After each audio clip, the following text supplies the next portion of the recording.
Hello viewers, welcome. আজকের টপিকটা আমরা দুটো প্রশ্নের সাথে শুরু করতে যাচ্ছি। প্রশ্ন দুটো এরকম যে চুম্বক কি এবং কেনই বা কিছু কিছু পদার্থ চৌম্বক ধর্ম বা ম্যাগনেটিজম দেখায়।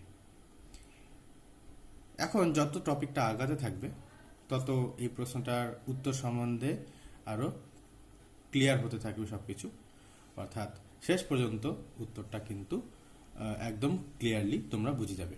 তো অবশ্যই ভিডিও শেষ অবধি দেখবে, তাহলে তোমরা পুরো ব্যাপারটাই বুঝতে পারবে। যেটা আমি বলছিলাম যে প্রশ্নের উত্তরটা পুরোপুরি বুঝে যাবে যে কেন কিছু কিছু পদার্থ চুম্বক ধর্ম দেখায় আর চুম্বক আসলে কি। এখন এই ধারণাগুলি ব্যাখ্যা করার আগে আমাদের একটা রাশি সম্বন্ধে জানতে হবে, যাকে আমরা বলি চৌম্বক ভ্রামক বা ম্যাগনেটিক মোমেন্ট।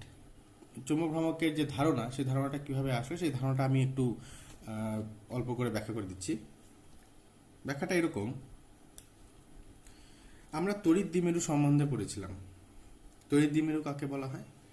যখন দুটো সমান সমান কিন্তু বিপরীতধর্মী আধান যখন পরস্পর থেকে ক্ষুদ্র দূরত্বে থাকে এবং থেকে একটা সংস্থা গঠন করে, তখন সেই সংস্থাটাকে বলি আমরা তড়িৎ দ্বিমেরু।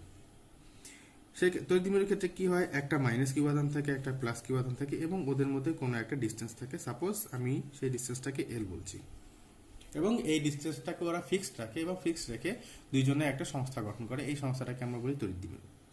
তড়িৎ দ্বিমেরুর ভিডিও দেখলে বুঝতে পারবে, আমি যে তড়িৎ দ্বিমেরু সংক্রান্ত যে ভিডিওগুলো বানিয়েছি সেই ভিডিও দেখলে বুঝতে পারবে যে তড়িৎ দ্বিমেরুর ক্ষেত্রে আমরা একটা ভেক্টর রাশির উল্লেখ করি, সেটাকে বলা হয় তড়িৎ দ্বিমেরু ভ্রামক বা পি। সেই তড়িৎ দ্বিমেরু ভ্রামকটার ডিরেকশন কোন দিকে? ইউজুয়ালি মাইনাস কিউ আধান থেকে প্লাস কিউ এর দিকে থাকে। এখন এই দ্বিমেরু ভ্রামকের রাশিমালাটা কি আসে? দ্বিমেরু ভ্রামকের রাশিমালাটা আসে যে আধান এবং ওদের মধ্যে যে দূরত্বের গুণফল। এখানে দূরত্ব ভেক্টরটাকে আমরা দ্বিমেরু ভ্রামকের ডিরেকশনেই রাখি।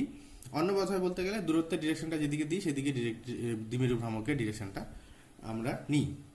তো এখন এই দ্বিমেরুর জন্য অক্ষের উপর কোনো একটা পয়েন্টে, ধরলাম এই পয়েন্টটা পি, অক্ষের উপর সেই পয়েন্টটার দূরত্ব দ্বিমেরুর কেন্দ্র থেকে ধরা গেল এক্স। এখন এই এক্স যদি এই এল এর থেকে খুব বেশি হয়, তাহলে বলা যায় যে এই অক্ষের উপর সেই তড়িৎ ক্ষেত্র প্রাবল্যের রাশিমালা আছে 1/4πε0 2p/x3। এবং আরো একটা ইনফরমেশন দেওয়া হয়েছিল। ইনফরমেশনটা এরকম যে এই দ্বিমেরুটাকে যদি আমরা একটা এক্সটার্নাল তড়িৎ ক্ষেত্রের মধ্যে রাখি, একটা বাইরের একটা তড়িৎ ক্ষেত্রের মধ্যে রাখি, সাপোজ বাইরের তড়িৎ ক্ষেত্র এখানে E0, তাহলে এই দ্বিমেরুর উপরে একটা টর্ক তৈরি হয়, একটা ঘূর্ণন প্রবণতা তৈরি হয়। সেই টর্কের রাশিমালাটা আসে এরকম, টাও equals to P cross E not. এখন আমরা হঠাৎ করে দ্বিমেরুতে কেন গেলাম, এখনই আমরা এটার ক্ল্যারিটিতে আসব। বায়োসেভার সূত্রের সাহায্যে আমরা দেখিয়েছিলাম যে কোনো একটা বৃত্তাকার লুপ যখন আই কারেন্ট নিয়ে ঘোরে এবং এই লুপের যদি এন সংখ্যক পাক থাকে, একটা পাক আমি ধরছি না, আমি ধরছি এই বৃত্তাকার লুপের এন সংখ্যক পাক আছে, তাহলে সেই বৃত্তাকার লুপের কেন্দ্র থেকে অক্ষের উপর কোনো একটা বিন্দুতে, সাপোজ সেই বিন্দুটা পি, আমি এইভাবেই ধরে নিচ্ছি, সেই বিন্দুতে চৌম্বক ক্ষেত্রের রাশিমালাটা কত আসে, ম্যাগনেটিক ফিল্ডটা কত আসে? B equals to μ0 ni/2 into A square by a square plus x square whole to the power 3/2। এখানে এটা কি? এ এই বৃত্তাকার লুপের ব্যাসার্ধ। এখন আর এক্সটা হলো কেন্দ্র থেকে সেই অক্ষস্থিত বিন্দুর দূরত্ব। এখন যদি আমরা ধরে নিই যে x is very very greater than a, অর্থাৎ খুব ক্ষুদ্র লুপের জন্য আমি যদি বৃত্তাকার যে কারেন্ট লুপটাকে যদি খুব ক্ষুদ্র ধরি, তাহলে এ স্কোয়ার প্লাস এক্স স্কোয়ার আমি নিয়ার ইকুয়াল টু এক্স স্কোয়ারই লিখতে পারি, কারণ যেহেতু এটা খুব ক্ষুদ্র। তাহলে বিটা কত আসছে? বি আসছে mu naught N I by 2 into A square by X cube. এই রাশিমালাটাকে আমি একটু জাস্ট রিঅ্যারেঞ্জ করি। রিঅ্যারেঞ্জমেন্টটা এরকম যে মিউ নট বাই 4 পাই নিলাম 2ni pi A square by X এর কিউব। এটা আমি তখন বলেছিলাম যে তড়িৎ ক্ষেত্রের ক্ষেত্রে আমরা যেই ধ্রুবকটাকে 1/4 পাই এপসিলন নট লিখি, আর চৌম্বক ক্ষেত্রের ক্ষেত্রে সেই ধ্রুবকটা আসে মিউ নট বাই 4 পাই। এটা বায়োসাভার্ট সূত্রের যে ভিডিও, সেই ভিডিওতে আমি ব্যাখ্যা করেছিলাম। এখন এখানে আরেকটা ইনফরমেশন দেওয়া হয়েছিল। ইনফরমেশনটা এরকম যে যদি এই বৃত্তাকার লুপটাকে আমরা একটা বাহ্যিক চৌম্বক ক্ষেত্রের মধ্যে রাখি,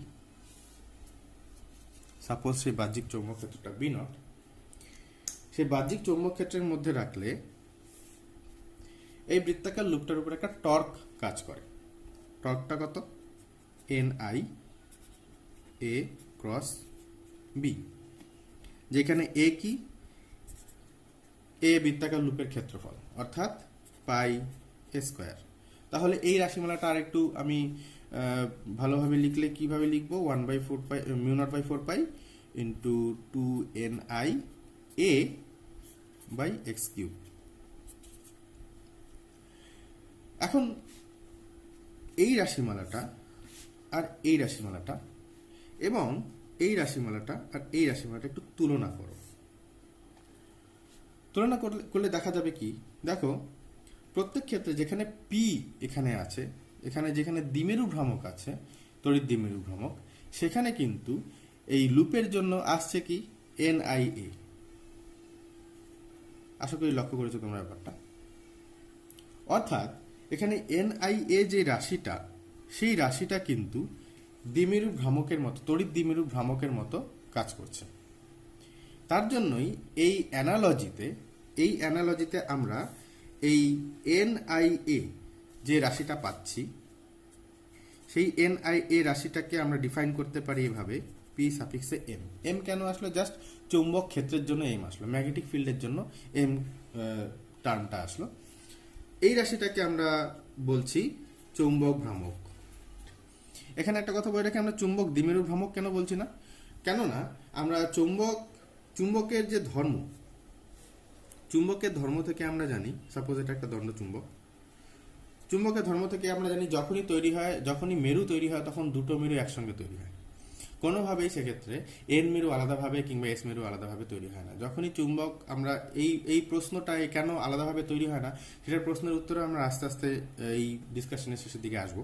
তো কোনোভাবেই তৈরি হয় না, তার জন্য কি হয়, সবসময় দুটো মেরু একসঙ্গেই তৈরি হয়। সুতরাং চুম্বকের ক্ষেত্রে দ্বিমেরু কথাটা বলার আলাদা কোনো ক্রেডিবিলিটি নেই। তার জন্য কি হয়, আমরা এখানে দ্বিমেরু ভ্রামক কথাটা উল্লেখ করি না, আমরা এখানটা চুম্বক ভ্রামক কথাটা ইউজ করি। কিন্তু কনসিকুয়েন্টলি আমরা যদি দেখি যে তড়িৎ দ্বিমেরুর ক্ষেত্রে প্লাস আধান মাইনাস আধান আলাদা আলাদাভাবে থাকতে পারে। এমন নয় যে এক জায়গায় প্লাস আধান থাকলে সেখানে মাইনাস আধান থাকতেও হবে, সেরকম কোনো ব্যাপার হয় না। কিন্তু চুম্বক ক্ষেত্রে কি হয়, যখনই চুম্বকের একটা উত্তর মেরু তৈরি হবে তখনই চুম্বকের একটা দক্ষিণ মেরু তৈরি হবে। অর্থাৎ এই দ্বিমেরু ভ্রামকের মতো, এই যে দ্বিমেরু ভ্রামক যে আমি ডিরেকশনটা দিয়ে লিখছিলাম, এরও কিন্তু আমি একটা দ্বিমেরু ভ্রামক পাচ্ছি। অবশ্যই কোন দিকে? দ্বিমেরু ভ্রামকের দিকটা সেক্ষেত্রে এই দিক থেকে এদিকেই হবে।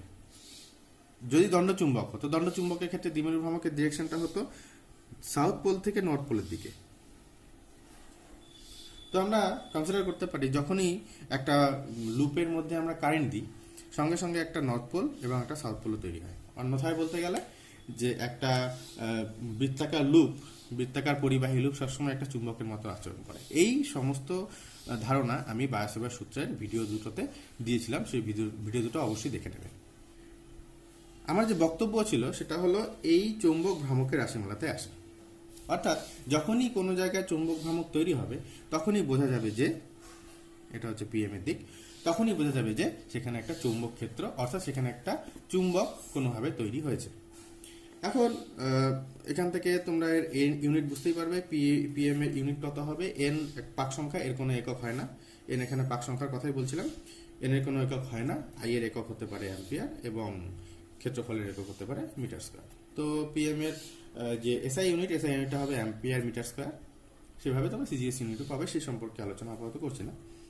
এখন ভুলে যাবে না, যে প্রশ্ন দুটো নিয়ে শুরু হয়েছিল এই ভিডিওটা, সেই প্রশ্ন দুটো হচ্ছে কেন বিভিন্ন পদার্থ চুম্বক ধর্ম দেখায় আর চুম্বকটা আদৌ কি, চুম্বক জিনিসটাই বাকি, এবং বিভিন্ন পদার্থ কেন চুম্বক ধর্ম দেখায়। তো সেই সম্পর্কে আলোচনায় এখন আমি আসব। তো দেখলাম যে যখনই বৃত্তাকার লুপ বরাবর প্রবাহ হয় তখনই একটা চৌম্বক ক্ষেত্র তৈরি হয়। অন্যভাবে বলতে গেলে যখনই বৃত্তাকার লুপ বরাবর একটা আধানের প্রবাহ তৈরি হয়, অর্থাৎ আধান যখনই ঘোরে তখনই সেখানে একটা চুম্বক ক্ষেত্র তৈরি হয়, অর্থাৎ একটা চৌম্বক ভ্রামক তৈরি হয়। তো এখন আমরা জানি যে কোনো একটা পরমাণুর মধ্যে, আমরা জানি যে কোনো চৌম্বক পদার্থ অবশ্যই পরমাণু দিয়ে তৈরি। তাহলে সেক্ষেত্রে ব্যাখ্যা যদি করতে হয় আমাকে পারমাণবিক তত্ত্ব দিয়ে আসতে হবে। তাহলে আমরা মূল কারণটা বুঝতে পারবো কেন একটা পদার্থ চৌম্বক ধর্ম দেখায়। তো কোন একটা পরমাণুর নিউক্লিয়াসে আমি ধরে নিলাম একটা ইলেকট্রন বৃত্তাকার কক্ষপথে ঘুরছে। সবসময় বৃত্তাকার কক্ষপথ হয় না, আমি আপাতত আমার আলোচনার সুবিধার জন্য ধরে নিচ্ছি। ধরলাম একটা ইলেকট্রন যার আধান ই, সে নিউক্লিয়াসের চারিদিকে একটা বৃত্তাকার পথে ঘুরছে, যে বৃত্তাকার পথের ব্যাসার্ধ এ। এই সংক্রান্ত আলোচনা আমি বায়োসাভার সূত্রের ভিডিওতে করেছিলাম, যে এর জন্য একটা চৌম্বক ক্ষেত্র তৈরি হয়। সেই চৌম্বক ক্ষেত্রের রাশিমালা আমি বায়োসাভার সূত্রের যে ভিডিওতে আমি দেখিয়েছিলাম। তো আজকে আমি চৌম্বক ভ্রামকের রাশিমালাতে আসবো। এর জন্য যে পিএমটা, অর্থাৎ ম্যাগনেটিক মোমেন্ট কতটা তৈরি হয়, সেই ম্যাগনেটিক মোমেন্টের রাশিমালাতে আমরা আসবো। তাহলে এই লুপ বরাবর কারেন্ট কত, আই ইজ ইকুয়াল টু কত, আই ইজ ইকুয়াল টু আধান বাই সময়, এটা আমরা জানি। এখন আধান কত ই, আর এখানে আমরা স্পেসিফিক্যালি টাইম পিরিয়ড দিয়ে ভাগ করব। এটার কারণও বায়োসাভার সূত্রের ফার্স্ট ভিডিওতে বলা আছে কেন আমরা টাইম পিরিয়ড দিয়ে ভাগ করি, কেন আমরা সবসময় যে কোনো সময় দিয়ে ভাগ করি না। যে কোনো সময় তার মানে আমরা খুঁজে পাই না, কেন খুঁজে পাই না সেটা বলা আছে ওখানে। এখন কোনো একটা ইলেকট্রন যখন ঘুরে, আমি যদি ধরি যে ইলেকট্রনটার ভেলোসিটি, স্পেসিফিক্যালি যদি বলি অরবিটাল ভেলোসিটি যদি ভি হয়, আমরা জানি টি ইকুয়ালস টু 2πr/v। এখানে আর হবে না, এখানে আমি বলতে পারি 2πa/v, কারণ আমি এখানে ব্যাসার্ধটা অর্থাৎ রেডিয়াসটা এ ধরেছি। তাহলে এখানে প্রবাহটা আমরা কত পাচ্ছি, প্রবাহটা আমরা পাচ্ছি e/2πa/v, অর্থাৎ প্রবাহটা পাচ্ছি ev/2πa। আর যদি আমাকে চৌম্বক ভ্রামক অর্থাৎ ম্যাগনেটিক মোমেন্ট নির্ণয় করতে হয়, তখন প্রবাহ তো আমাকে জানা থাকতে হবে, তার সঙ্গে সঙ্গে আমাকে ক্ষেত্রফলটাও অর্থাৎ ওর সারফেস এরিয়াটাও বের করতে হবে ওই লুপটার। তো এখানে ইলেকট্রনের ঘূর্ণনটাকে আমি লুপের মতনই যদি কনসিডার করি, তাহলে এর জন্য এরিয়াটা কত আসছে, πa²। তাহলে ইলেকট্রনের এই ঘোরার জন্য ম্যাগনেটিক মোমেন্টটা কত আসছে, আর এখানে অবশ্যই এন এর ভ্যালুটা 1 হবে, কারণ এখানে একটাই লুপ, আমি এখানে একটাই ইলেকট্রনের ঘূর্ণন চিন্তা করছি, সুতরাং লুপ সংখ্যা একটাই হবে। তাহলে পিএম আসছে ev/2πa into πa²। This imply চুম্বক ভ্রামকটা কত আসছে, EVA/2। এখন এখানে আমরা বোরের কোয়ান্টাম শর্ত ইউজ করব। বোরের কোয়ান্টাম শর্ত কি বলে, বোরের কোয়ান্টাম শর্ত বলে যখন কোনো একটা ইলেকট্রন কোনো একটা অ্যালাউড অরবিটে ঘোরে, অ্যালাউড অরবিটে ঘোরার জন্য যে অ্যাঙ্গুলার মোমেন্টামটা হয়, ওর যে কৌণিক ভরবেগটা হয়, অ্যাঙ্গুলার মোমেন্টামটা এইচ কাটের সরল গুণিত হয়, ইন্টিজার মাল্টিপল হয়। এইচ কাট কি, এইচ কাটকে বলা হয় রিডিউসড প্ল্যাঙ্কস কনস্ট্যান্ট। এটা হচ্ছে প্ল্যাঙ্কস কনস্ট্যান্টকে আমরা যদি 2π দিয়ে ভাগ করি তবে গিয়ে এইচ কাট পাওয়া যায়। এর ভ্যালুটা মোটামুটি 10⁻³ জুল সেকেন্ড হয়। এবং এন, যেটাকে আমরা বলছিলাম, যেটাকে আমরা যে নামে চিনি, সেটা হলো মুখ্য কোয়ান্টাম সংখ্যা বা প্রিন্সিপাল কোয়ান্টাম নাম্বার। এই এন এর মান 1 মানে আমি ভৌমস্তর অর্থাৎ গ্রাউন্ড স্টেটের কথা বলছি। এন এর মান 2 হলে সেটা ফার্স্ট এক্সাইটেড স্টেট, এন এর মান 3 হলে সেকেন্ড এক্সাইটেড স্টেট, এইভাবে সো অন আমরা এইভাবে করে ডিফাইন করি। তো এলটা কত, এল যেটা আমি বলছিলাম কৌণিক ভরবেগ বা অ্যাঙ্গুলার মোমেন্টাম, অ্যাঙ্গুলার মোমেন্টামটা কত হয়, মাস টাইম ভেলোসিটি টাইম রেডিয়াস। তাহলে পিএম ইকুয়ালস টু কত, এখানে যদি আমরা E/2m নিই, এখানে আসছে MVA, অর্থাৎ আমরা এলটা পাচ্ছি। বোঝা গেল?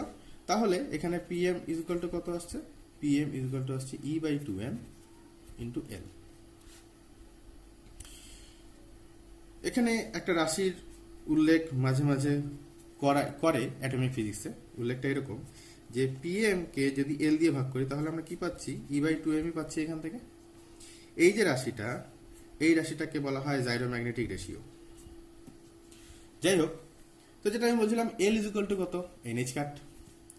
তো দেয়ারফোর আমি কি লিখতে পারি, PM equals to E/2m into NH cut, অথবা এটাকে বলতে পারি n into H cut by 2m। এখন n certainly not equal to 0, এটা আমরা জানি। n এর মান কোন সময় 0 হতে পারে না। n এর মান 0 হওয়া মানে কক্ষপথটাই এক্সিস্ট করে না, আর কক্ষপথ সবসময় থাকবে ইলেকট্রনের। তাহলে n এর মান যেহেতু 0 নয়, আমরা দেখতে পাচ্ছি যে পিএমটাও এখানে 0 নয়, অর্থাৎ ইলেকট্রনের ঘূর্ণনের জন্য কিন্তু সবসময় একটা চৌম্বক ভ্রামক বা একটা ম্যাগনেটিক মোমেন্ট তৈরি হবে। তার মানে ইলেকট্রনের ঘূর্ণনটাও কিন্তু একটা চৌম্বক প্রপার্টি, একটা ম্যাগনেটিক প্রপার্টি দেখাচ্ছে। যেটা আমি বলছিলাম যে অ্যাটমিক স্কেলেও কিন্তু ম্যাগনেটিক প্রপার্টি দেখানো শুরু হলো, এই আলোচনা থেকে আমরা বুঝতে পারলাম। তো এই যে রাশিটাকে, এখন এই রাশিটা একটা ইউনিটের মতো কাজ করে। দেখো কেন বলছি, যে যখন ফার্স্ট কক্ষপথে থাকে, আমি বোরের অরবিটের কথাই বলছি, বোর রাদারফোর্ড অরবিটের কথাই বলছি আমরা, যে প্রথম কক্ষপথে যখন থাকে তখন n এর মান 1, তাহলে পিএম ইজ ইকুয়াল টু কত, 1 into EH cut by 2m। দ্বিতীয় কক্ষপথ অর্থাৎ ফার্স্ট এক্সাইটেড স্টেটে n এর মান কত, 2, তাহলে পিএম এর ভ্যালু অর্থাৎ চৌম্বক ভ্রামকের ভ্যালু কত আসছে, 2 into EH cut by 2m। Second excited স্টেটে PM is equal to 3EH cut by 2m। Third excited স্টেটে PM is equal to 4EH cut by 2m। Whatever, যেটা এখানে বক্তব্য, এখানে যেটা বক্তব্য সেটা হলো যে চৌম্বক ভ্রামকটা কিন্তু মুখ্য কোয়ান্টাম সংখ্যার সমানুপাতিক হচ্ছে। কোন ইউনিটে, এই ইউনিটে। এই ইউনিটটা এর জন্য একটা নাম দেওয়া হয়, এটাকে বলা হয় বোর ম্যাগনেটন। বলা হয় এই বোর ম্যাগনেটন রাশিটা চৌম্বক ভ্রামকের পারমাণবিক একক, একে মিউ বি দিয়ে ডিনোট করা হয়। তাহলে আমরা বলতে পারি কি, তারপর আমরা বলতে পারি যে চৌম্বক ভ্রামকের ভ্যালুটা কত আছে, n mu B. Mu B যেটা EH কাট বাই 2m। আমরা এইচ কাটের ভ্যালুটা জানি, ই এর ভ্যালুটাও জানি, ই ইলেকট্রনের আধান, এম এর ভ্যালুটা আমরা জানি, ইলেকট্রনের ভ্যালু, ইলেকট্রনের ভর, ইলেকট্রনের ভরের মানও আমরা জানি। আমরা যদি এখানে বসাই তাহলে এই বোর ম্যাগনেটনের একটা ভ্যালু পাবো, আর অবশ্যই এর ইউনিটটা অ্যাম্পিয়ার মিটার স্কয়ারই হবে, অর্থাৎ বোর ম্যাগনেটনের ইউনিটটাও কিন্তু অ্যাম্পিয়ার মিটার স্কয়ারই হবে। যাই হোক, তো এটা আসলে আমার কাছে ইলেকট্রনের অরবিটাল ভেলোসিটির জন্য, অরবিটাল মুভমেন্টের জন্য, অরবিটাল যে মোশন হয় সেই অরবিটাল মোশনের জন্য যে চৌম্বক ভ্রামকটা তৈরি হলো সেই চৌম্বক ভ্রামকের ভ্যালুটা। এখন ইলেকট্রনের অরবিটাল মোশন ছাড়াও ইলেকট্রনের আরেকটা মোশন সম্বন্ধে আমরা অবগত হয়েছি। আমরা জানি ইলেকট্রনের কক্ষীয় বেগ ছাড়াও আরেকটা বেগ, আরেকটা গতিও হয়, সেটা হচ্ছে ঘূর্ণন বা স্পিন। এখন ইলেকট্রনের স্পিনের জন্য কিন্তু চৌম্বক ভ্রামকটা তৈরি হয়। তার আগে আমি সেটা দেখানোর আগে আমরা পিএম এবং এল এর ডিরেকশনটা একটু দেখে নিই। তো যেটা আমি বলছিলাম যে যদি এই রাশির মালাটাকে, এই যে রাশিমালাটা আমি এখানে শেষ পর্যন্ত বের করলাম, এই রাশিমালাটাকে যদি আমরা একটা ভেক্টর রূপ দিই তাহলে পিএম ভেক্টর এবং এল ভেক্টর, বাকি কিছুই ভেক্টর নয় এখানে। কিন্তু ইলেকট্রনের আধান কত, ইলেকট্রনের আধান তো নেগেটিভ টাইপের। নেগেটিভ আধান হওয়ার মানেটা কি, তার মানে এল এর ডিরেকশনটা যেদিকে আছে পিএম এর ডিরেকশন ঠিক তার উল্টো দিকে পাবো আমরা। অর্থাৎ কি, এখানে ইলেকট্রনটাকে যদি আমি অ্যান্টি ক্লকওয়াইজ ঘোরাই তাহলে এল এর দিকটা আমরা পাচ্ছি এদিকে, কিন্তু পিএম এর দিকটা পাবো আমরা ঠিক উল্টো দিকে। বোঝা গেল ব্যাপারটা? ইলেকট্রনের ক্ষেত্রে তাই হয়। ইলেকট্রনের ক্ষেত্রে অ্যাঙ্গুলার মোমেন্টাম এবং ম্যাগনেটিক মোমেন্ট বা চৌম্বক ভ্রামক এর ডিরেকশন দুটো অপোজিট হয়। যাই হোক, এটা গেল ইলেকট্রনের কক্ষীয় ঘূর্ণনের কথা। এখন আমরা ইলেকট্রনের স্পিনের ক্ষেত্রে আসব। আমরা ইলেকট্রনটাকে স্ফেরিক্যাল শেপের মতো চিন্তা করলাম, যদিও ইলেকট্রনের শেপ সম্বন্ধে আমরা জানি না কিছুই। আমরা জাস্ট আমরা স্পিন ব্যাপারটাকে ভিজুয়ালাইজ করার জন্য আমরা এই কনসেপ্টটা নিচ্ছি, যদিও স্পিনকে সেভাবে ভিজুয়ালাইজ করা সম্ভব নয়। স্পিন একটা কোয়ান্টাম মেকানিক্যাল প্রপার্টি, এর সঙ্গে ক্লাসিক্যাল মেকানিক্যাল যে স্পিন, অর্থাৎ যেটাকে ঘূর্ণন আমরা বলি, যে এই একটা পেন এইভাবে স্পিন করছে, এই রকম স্পিনের কিন্তু কোনো এরকম ইলেকট্রনের স্পিনের সঙ্গে কোনো রিজেম্বলেন্স নেই।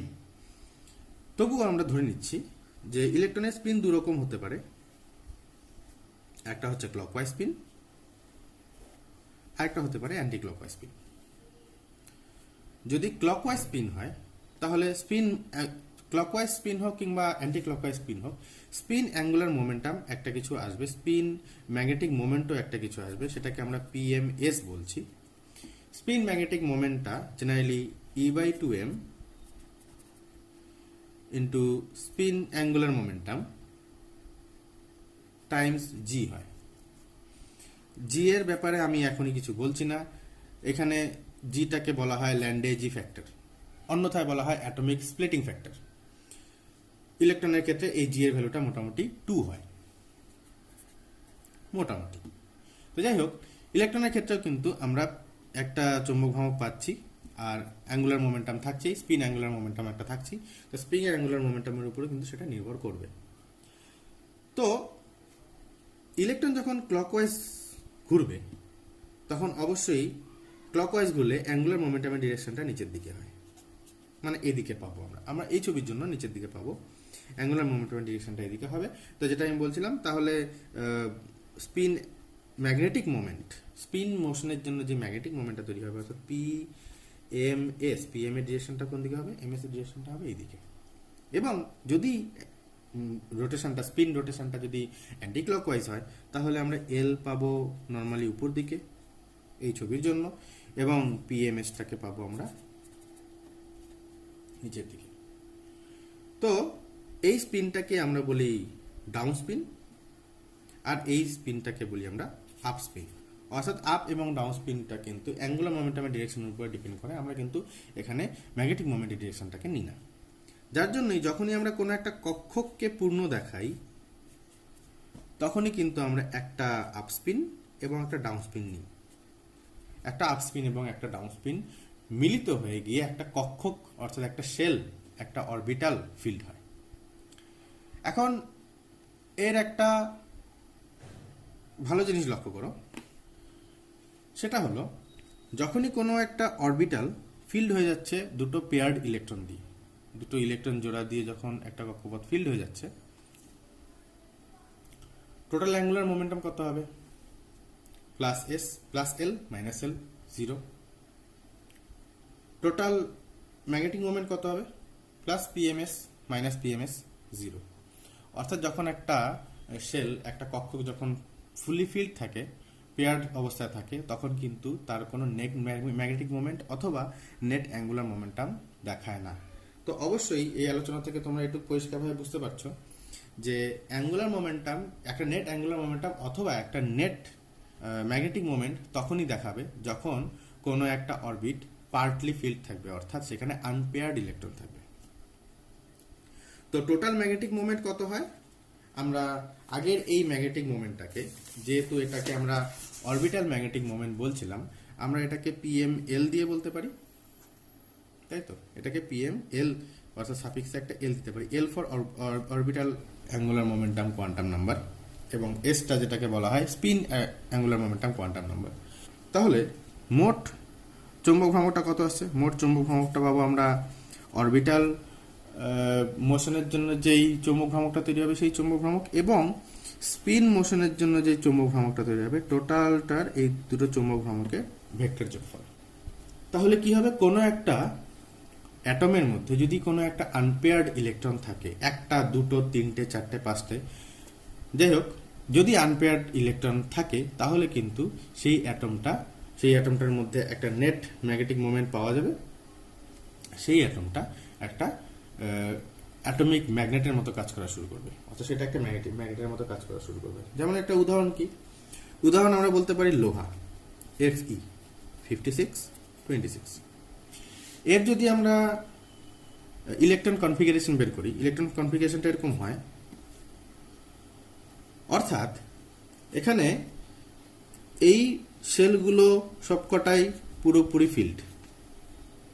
শেষ শেলটার কথা চিন্তা করো, ডি শেল। ডি শেলটা অ্যাকচুয়ালি 5টা কম্পার্টমেন্টে ভাগ করা থাকে, আমরা জানি। ডি শেলটার মধ্যে 10টা ইলেকট্রন ফিট করতে পারে। এখন হুন্ডের নিয়ম অনুযায়ী প্রথমে 3D শেলটার কথাই আসছি, প্রথমে পার্টলি ফিল্ড হবে, তারপরে যদি এক্সেস কোনো ইলেকট্রন থাকে তাহলে সেটা ফুলি ফিল্ড হবে। তো এখানে দেখা যাচ্ছে যে 4টা আনপেয়ার্ড ইলেকট্রন থাকে। 4টা আনপেয়ার্ড ইলেকট্রনের জন্য এখানে কিন্তু একটা নেট পিএম তৈরি হবে, যে পিএমটা 0 হবে না, কারণ সেই 4টা ইলেকট্রনের জন্য একটা পিএমএল পাওয়া যাবে, টোটাল অরবিটাল ম্যাগনেটিক মোমেন্ট, এবং টোটাল একটা পিএমএস পাওয়া যাবে। এই চারটার পিএমএস কে যদি যোগ করি তাহলে একটা টোটাল পিএমএস পাওয়া যাবে, সেটাকে আমি বলছি spin magnetic moment.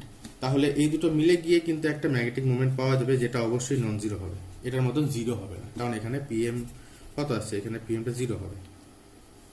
Orbital motion এবং স্পিন মোশন দুটোকে যদি আমি কনসিডার করি, তো তার মানে কি, তার মানে আমরা বুঝতে পারছি যে এই ধরনের পরমাণুগুলোই চুম্বকের মতো আচরণ করবে। অর্থাৎ আমরা যদি ধরে নিই যে এটা একটা লোহার অ্যাটম, তাহলে এর একটা নেট ম্যাগনেটিক মোমেন্ট থাকবে। নেট ম্যাগনেটিক মোমেন্ট থাকা মানে এটা কি, তাহলে এই পরমাণুটারই, এই অ্যাটমটারই একটা নর্থ পোল থাকবে, একটা সাউথ পোল থাকবে। এই ধরনের সেটআপগুলোকে আমরা বলি, এই ধরনের পরমাণু, যে সমস্ত পরমাণুগুলো এরকম একটা নেট চুম্বক ভ্রামক থাকে যার জন্য একটা চুম্বকের মতো আচরণ করে, এই সমস্ত পরমাণুগুলোকে আমরা বলি অ্যাটমিক ম্যাগনেট, অর্থাৎ magnet which has atomic scale. Whatever, তো যখনই একটা লোহার বার, আমরা যদি সাপোজ এরকম একটা লোহার বার নিই, এখানে অসংখ্য এইরকমই অ্যাটমিক ম্যাগনেট আছে। অসংখ্য অ্যাটমিক ম্যাগনেট থাকা মানেটা কি, তাহলে এই লোহার বারটা সবসময় ম্যাগনেটিক প্রপার্টি দেখানোর কথা, যেহেতু প্রত্যেকটা অ্যাটমই সেখানে ম্যাগনেট, তাহলে প্রত্যেকটা অ্যাটমই সেক্ষেত্রে ম্যাগনেটের মতন আচরণ করছে, তাহলে পুরো পদার্থটাই ম্যাগনেটের মতো আচরণ করার কথা। অর্থাৎ লোহা যখন তখনই চুম্বক ধর্ম প্রকাশ করার কথা, অর্থাৎ লোহাকে যখনই আমি অন্য লোহার সামনে আনবো তখনই সেই লোহাটাকে আকর্ষণ করার কথা। কিন্তু বাস্তবে কিন্তু এই ঘটনাটা ঘটে না। লোহা কোনো সময় কিন্তু একটা লোহার টুকরোকে অন্য লোহার টুকরোর সঙ্গে আকর্ষণ করতে দেখা যায় না। এটার কারণটা কি? এটার কারণটা লুকিয়ে আছে বলরেখার কনসেপ্টে। ম্যাগনেট যে বলরেখা তৈরি করে, একটা বার ম্যাগনেটে ধরি, আমরা বার ম্যাগনেটই ধরলাম, যেটা একটা ম্যাগনেট, যেটা খনিতে পাওয়া যাচ্ছে, খনি থেকে আমরা তৈরি করে নিয়ে আসতে পারছি, কিংবা একটা লোহার টুকরোকে আমরা বার ম্যাগনেটে কনভার্ট করতে পারি, আস্তে আস্তে বলবো সেই কথাটা। যাই হোক, একটা পার্মানেন্ট ম্যাগনেট, তার একটা নর্থ পোল আছে, একটা সাউথ পোল আছে, আমরা জানি। এখন এর জন্য যে লাইন্স অফ ফোর্স, যে ম্যাগনেটিক লাইন্স অফ ফোর্স যেগুলো হয়, বলরেখাগুলো যেগুলো তৈরি হয়, বলরেখাগুলো দেখতে কিরকম হয়, যে ভেতরে সাউথ পোল থেকে নর্থ পোলের দিকে থাকে, যেটা আমি এখানেও দেখাচ্ছি। যে কোনো অ্যাটমের, যে কোনো ম্যাগনেটের ভেতরে সাউথ পোল থেকে নর্থ পোলের দিকেই ম্যাগনেটিক ফিল্ডটা থাকে, যার জন্য একটা চৌম্বক ভ্রামক, একটা পিএম তৈরি হয়। এখানেও সেম চৌম্বক ভ্রামক তৈরি করার জন্য একটা ভেতরে তো একটা বলরেখা থাকবেই, সেটা সাউথের থেকে নর্থের দিকে থাকবে। বাইরে বলরেখাটা আবার নর্থের থেকে ঘুরে গিয়ে আবার সাউথে প্রবেশ করে, এরকম থাকে। এটা আমার বায়োসেভার সূত্রের যে ভিডিওতে, সেই ভিডিওতে বলা হয়েছিল। সেক্ষেত্রে কোনো একটা পয়েন্টে আমরা ম্যাগনেটিক ফিল্ডের ডিরেকশন, ম্যাগনেটিক ফিল্ডটা কীভাবে পাবো, ওই পয়েন্টে আমি একটা ট্যানজেন্ট ড্র করব, এরকম একটা ট্যানজেন্ট ড্র করব। ট্যানজেন্টটা ওই পয়েন্টে ম্যাগনেটিক ফিল্ডের ডিরেকশনটা দেবে। এটা ম্যাগনেটিক ফিল্ডটাকে দেখার, ভিজুয়ালাইজ করার একটা প্রসেস। তো তার মানে এটা কি, তার মানে বলরেখা অর্থাৎ লাইন্স অফ ফোর্সগুলো কিন্তু আমাকে ম্যাগনেটিক প্রপার্টিটা দেখাবে, কারণ বাইরে যখন আমি লাইন্স অফ ফোর্সটা পাবো, সেই লাইন্স অফ ফোর্সের মধ্যে কিন্তু অন্যান্য ম্যাগনেটিক ম্যাটেরিয়ালগুলো, যেমন লোহা, নিকেল, কোবাল্ট, এই সমস্ত ম্যাটেরিয়ালগুলো কিন্তু ওই লাইন্স অফ ফোর্সের মধ্যে ইন্টারঅ্যাক্ট করবে, তখন ওদেরকে আকর্ষণ করবে, তখন আমরা বুঝতে পারবো যে এখানে এটা ম্যাগনেট এবং ওই পদার্থগুলো ম্যাগনেটিক ম্যাটেরিয়াল। কিন্তু যেটা প্রশ্ন ছিল যে লোহার বার কেন ম্যাগনেটের মতো আচরণ করে না, এখানে একটা টেন্ডেন্সি তোমরা দেখতে পাচ্ছ যে সবসময় কিন্তু বলরেখাগুলো, লাইন্স অফ ফোর্সগুলোর নর্থ পোল থেকে সাউথ পোলের দিকে যাওয়ার একটা টেন্ডেন্সি থাকে। তো এখন এখানে কি হয়, এই অ্যাটমিক ম্যাগনেটগুলো, আমি ভেতরে একটু ম্যাগনিফাই করে চিন্তা করছি, অ্যাটমিক ম্যাগনেটগুলো এমনভাবে ভিতরে সজ্জিত থাকে, আমরা এইভাবে সজ্জাটা দেখাচ্ছি কিন্তু সজ্জাটা অনেক রকমভাবেই হতে পারে, এমনভাবে সজ্জিত থাকে যে এর ম্যাগনেটিক মোমেন্ট যদি এদিকে হয়, এর ম্যাগনেটিক মোমেন্ট এদিকে, এর ম্যাগনেটিক মোমেন্ট এদিকে, এর ম্যাগনেটিক মোমেন্ট এদিকে।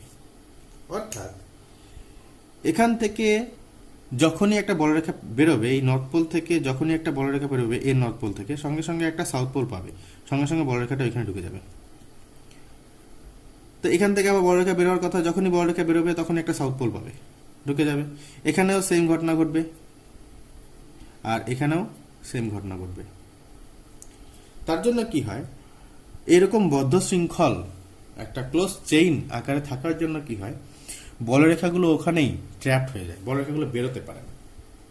আর বলরেখাগুলো যদি বাইরে না আসে তাহলে আমরা তার ম্যাগনেটিক প্রপার্টি বুঝতে পারবো না।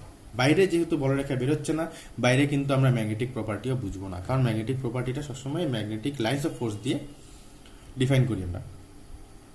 তো যেহেতু লাইন্স অফ ফোর্স বাইরে আসছে না, এভাবে ভিতরেই ট্র্যাপড হয়ে যাচ্ছে, তার জন্য কি হবে, তার জন্য আমরা বাইরে ওর ম্যাগনেটিক প্রপার্টিটাকে দেখতে পারবো না।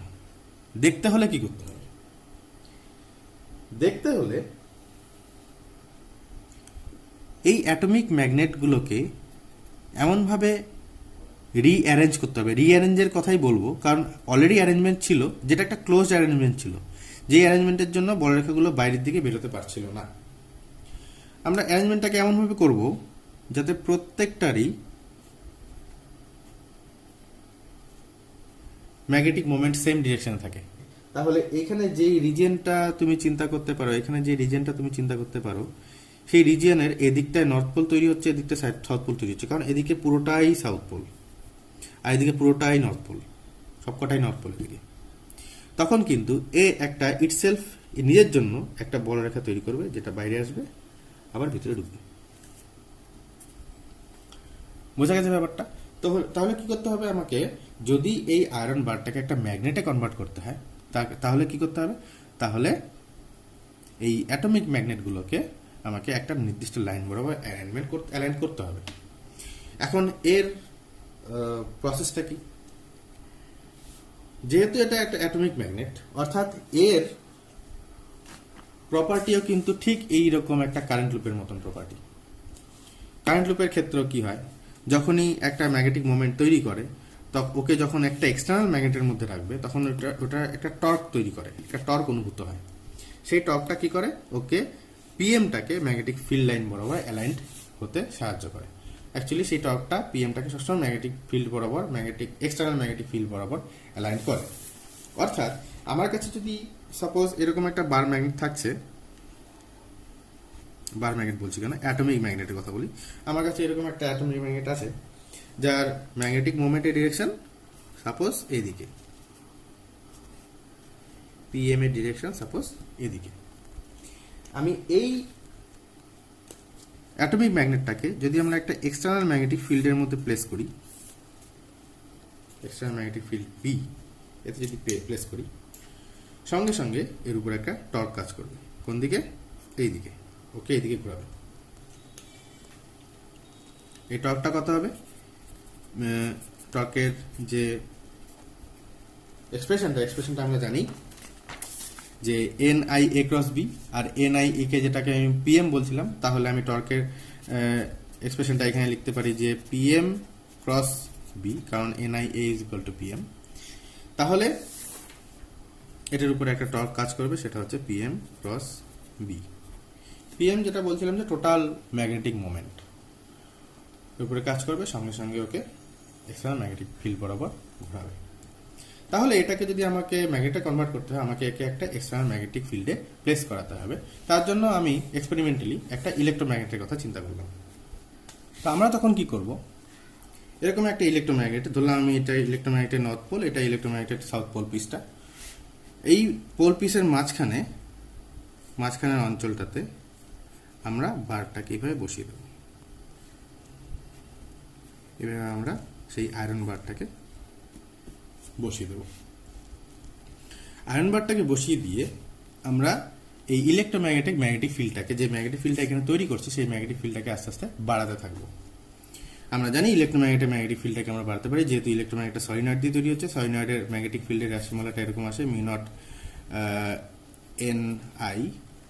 তো যেখানে দেখছি যে B is proportional to I, তাহলে এখানে যে ম্যাগনেটিক ফিল্ডটা তৈরি হচ্ছে, ম্যাগনেটিক ফিল্ডটাকে আমরা আই দিয়ে বাড়াতে পারবো। অর্থাৎ আমি এখানটায় যে টার্মসগুলো আছে সেই টার্মসগুলোর মধ্যে কারেন্ট বাড়িয়ে দেবো, সঙ্গে সঙ্গে এখানে ম্যাগনেটিক ফিল্ডটা বাড়বে, এবং ম্যাগনেটিক ফিল্ডটা আস্তে আস্তে যখন বাড়তে থাকবে তখন এই বার ম্যাগনেটটাও আস্তে আস্তে ম্যাগনেটে কনভার্ট হতে থাকবে।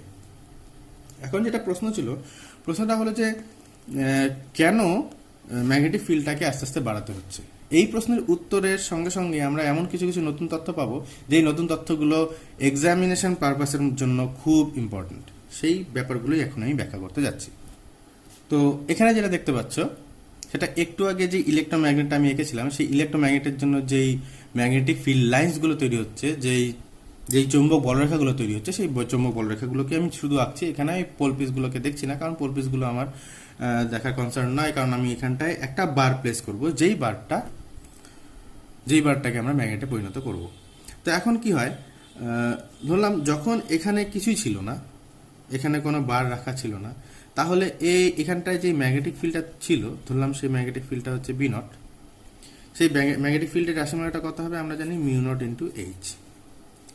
যেখানে এইচটা কি, এইচটা হচ্ছে এই অঞ্চলটার মধ্যে একটা ইউনিফর্ম ম্যাগনেটিক ফিল্ড তৈরি হচ্ছে। এখানটা এই অঞ্চলটার মধ্যে যে চৌম্বক ক্ষেত্রটা তৈরি হচ্ছে, সেই চৌম্বক ক্ষেত্রের প্রাবল্য বা চুম্বকন প্রাবল্য বলি এটাকে আমরা, বা ম্যাগনেটিক ফিল্ড ইন্টেন্সিটি এই অঞ্চলে। এটা ছিল যখন আমরা বারটাকে ইন্ট্রোডিউস করিনি। যখনই আমরা বারটাকে ইন্ট্রোডিউস করলাম, বারটা ইনিশিয়ালি ম্যাগনেটিজম ছিল না, কিন্তু যখনই আমরা বারটাকে ইন্ট্রোডিউস করলাম তখন কি হবে, সঙ্গে সঙ্গে ওর মধ্যে থাকা কিছু কিছু অ্যাটমিক ম্যাগনেট এই বরাবর ম্যাগনেটিক ফিল্ডটা এই বরাবর কাজ করছে।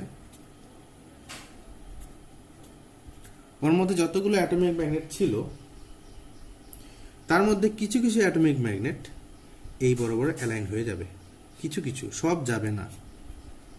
কেননা অ্যাটমিক ম্যাগনেটগুলো ওই বদ্ধ শৃঙ্খলের মধ্যে বা ক্লোজড যে চেইনটা হয়, সেই ক্লোজ চেইনটার মধ্যে কনস্ট্যান্ট থাকে। একে এভাবে ঘোরাতে অনেকটা শক্তি দরকার হয়, কেননা যে অ্যাটমগুলো যখনই এগুলো ঘোরে তখনই অ্যাটমগুলোর মধ্যে পারস্পরিক ফ্রিকশন কাজ করা শুরু করে, আর সেই ফ্রিকশনটা কিন্তু এদের ঘূর্ণনটাকে অপোজ করে। কারণ আমরা জানি যে এটা যদি আমার কাছে অ্যাটমিক ম্যাগনেট হয়, এই বরাবর ওর ম্যাগনেটিক মোমেন্টটা ছিল, যখনই আমি এক্সটার্নাল ম্যাগনেটিক ফিল্ড অ্যাপ্লাই করছি, সঙ্গে সঙ্গে ম্যাগনেটিক মোমেন্টটা এই দিকে হয়ে যাওয়ার কথা, অর্থাৎ কিছুটা ঘোরার কথা। আর যখনই ঘুরবে তখনই অ্যাটমগুলোর মাঝখান থেকে ঘুরে আসে, সেখানে কিন্তু প্রচুর ঘর্ষণ তৈরি হয়, যার জন্য ইভেনচুয়ালি এর টেম্পারেচারটা বাড়ে। তো সেটা আমি এখানে আসছি না। তো যেটা বললাম আর কি, তো ঘর্ষণের জন্য কি হবে, পুরোপুরি সবগুলো ঘুরবে না। এখন যদি সবগুলো ঘোরাতে হয় তাহলে কি করতে হবে, অর্থাৎ প্রত্যেকটা অ্যাটমিক ম্যাগনেটকে এই সেম দিকে অ্যালাইন করতে যদি হয়, তাহলে আমাকে কি করতে হবে, ঘোরাতেই হবে সবকটা যদি ঘোরাতে হয়, এই ম্যাগনেটিক ফিল্ডের জন্য এই ম্যাগনেটিক ফিল্ড ধরো সাফিসিয়েন্ট হচ্ছে না, এখানে ম্যাগনেটিক ফিল্ডটাকে আরো বাড়াও। যত উত্তরোত্তর ম্যাগনেটিক ফিল্ড বাড়াতে থাকবো, এই এক্সটার্নাল ম্যাগনেটিক ফিল্ড, যেটাকে আমরা আবেশী চৌম্বক ক্ষেত্র বলি আমরা, এটাকে যত বাড়াতে থাকবো তত কিন্তু নতুন নতুন অ্যাটমিক ম্যাগনেট এই বরাবর অ্যালাইন হতে থাকবে। আস্তে আস্তে দেখা যাবে যে ম্যাগনেটিক ফিল্ড বাড়তে বাড়তে যখন সর্বোচ্চ হবে, যেই সর্বোচ্চ ভ্যালুটা আমি এখানে বলেছি বি নট, যখন এই সর্বোচ্চ ভ্যালুটা পাওয়া যাবে, সর্বোচ্চ ভ্যালু কখন পাওয়া যাবে বলবো, যখন প্রত্যেকটা অ্যাটমিক ম্যাগনেট একই দিকে অ্যালাইন হয়ে গেছে, প্রত্যেকটা অ্যাটমিক ম্যাগনেট একই দিকে অ্যালাইন হবে।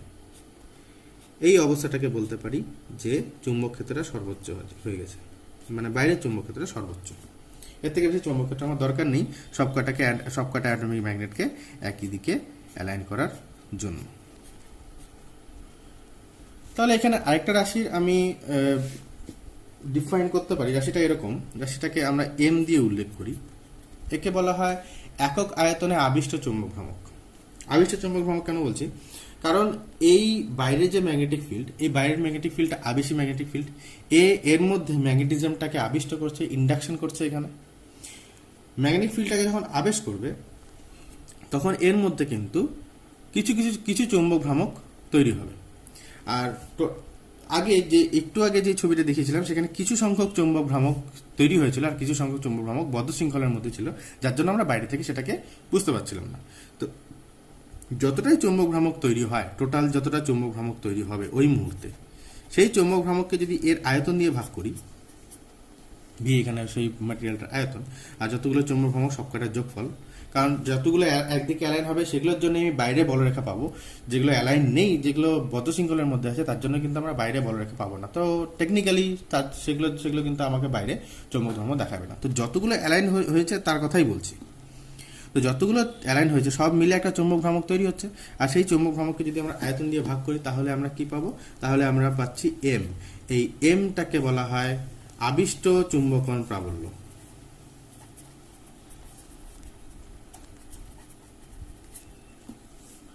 এখানে একটা মজার ব্যাপার কি, আমি একেও চুম্বকন প্রাবল্য বলছিলাম, এইটা অবশ্যই আবেশী চুম্বকন প্রাবল্য।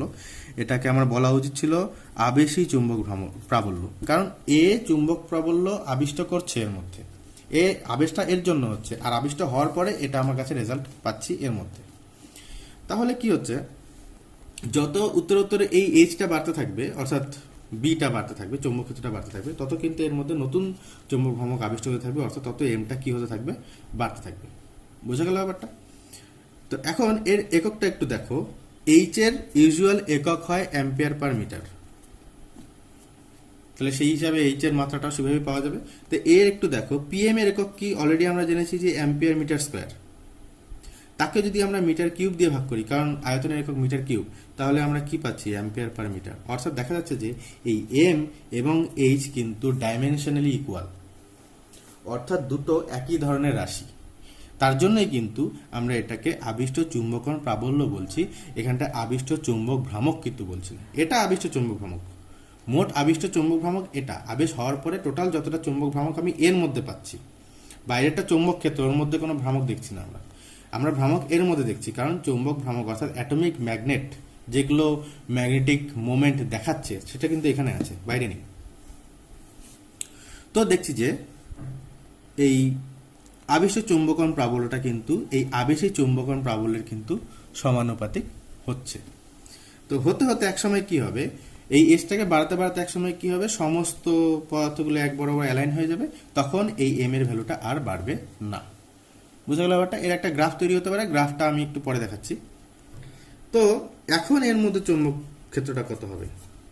এখন এই অঞ্চলটার মধ্যে যে চৌম্বক ক্ষেত্রটা তৈরি হবে এটা অবশ্যই গ্রেটার দেন বি নট।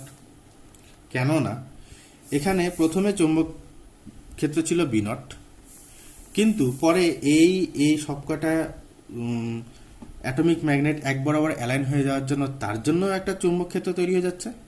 তাহলে টোটাল চৌম্বক ক্ষেত্র এখানে কত আসছে? বাইরের চৌম্বক ক্ষেত্র প্লাস এই ভিতরে যে চৌম্বক ক্ষেত্র তৈরি হচ্ছে তার জন্য চৌম্বক ক্ষেত্র, তাহলে অবশ্যই সেটা বাইরের চৌম্বক ক্ষেত্র থেকে বেশি হবে, অর্থাৎ বি এখানে গ্রেটার দেন অবশ্যই মিউ নট এইচ হবে। এখন মিউ নট এইচ কত হবে? প্লাস কত? এর যে সর্বোচ্চ মান এম ইন্টু মিউ নট, কারণ টেকনিক্যালি মিউ নট দিয়ে যদি এইচকে গুণ করি তবে আমি বি পাই, তাহলে এখানে আমাকে যেহেতু এম এবং এইচ একই টাইপের কোয়ান্টিটি, তাহলে তার জন্য কিন্তু আমাকে মিউ নট দিয়ে গুণ করতে হবে। তাহলে না হলে কিন্তু আমরা আবেষ্ট হওয়ার পরে, অর্থাৎ টোটাল ইন্ডিউসড হয়ে গেল, ইন্ডিউসড হওয়ার পরে টোটাল কতটা ম্যাগনেটিক ফিল্ড এর মধ্যে দেখাচ্ছে সেটা কিন্তু আমরা বের করতে পারবো না। বোঝা গেল ব্যাপারটা? তাহলে এর মধ্যে টোটাল ম্যাগনেটিক ফিল্ডটা কত আসছে?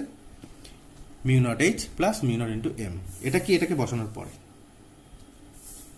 এখন আমি যেটা বলছিলাম কি, যে M is proportional to H, কারণ এমটা আবিষ্ট চুম্বকন প্রাবল্যটা আবেশী চুম্বকন প্রাবল্যের সমানুপাতিক হচ্ছে। তাহলে M is proportional to H, তাহলে এম ইকুয়ালস টু আমরা কি লিখতে পারি? এম ইজ ইকুয়াল টু লিখতে পারি একটা ধ্রুবক ইন্টু এইচ।